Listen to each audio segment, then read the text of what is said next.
Peyğəmbər Əkrəm sallallahu aleyhi və alihi və səlləm buyurur: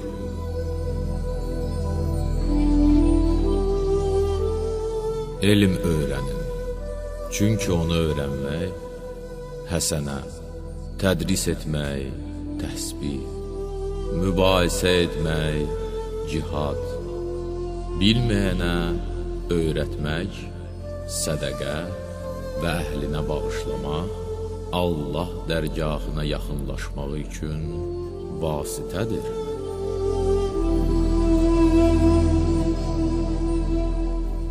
Çünki elm halal və haramı bilməyə səbəbdir. Elm onu əxz edəni behiştə tərəf çəkir. Elm vəhşətdə munis, tənhalıqda dost, şadlıq və çətinlikdə dəlil, düşmənlərə qarşı silah və dostlar üçün zinətdir. Allah onun vasitəsilə bir qövmü ucaldır ki, onlarla xeyirli bir işdə rəhbər olsunlar.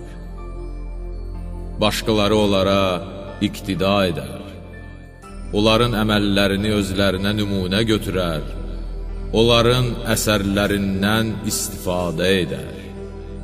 Mələklər onlarla dostluq etməyə rəğbət bəsləyər və namaz halında öz qanadlarını onlara sürtərlər və bütün şeylər, hətta dəryada yaşayan balıqlar, çöllükdə yaşayan yırtıcılar və vəhşi heyvanlar da onların bağışlanmaqlarını Allah'tan istəyərlər.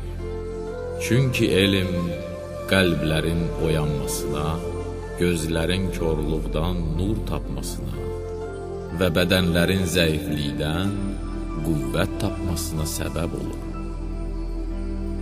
Allah alimləri ən yaxşı mənzillərdə qərar verir və onlarla dünya və axirətdə yaxşı insanların məclislərini bəxş edər. Məhz elmin vasitəsilə Allaha itayət və ibadət olunur.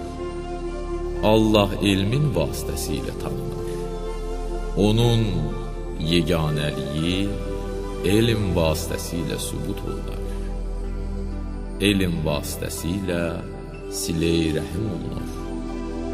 Allahın halal və haramı məhz elmin vasitəsilə tanınır. Elm əməlin rəhbəridir. Əməl də ona tabedir. Allah elmi xoşbəxtlərə ilham və bədbəxtləri ondan məhrum edir.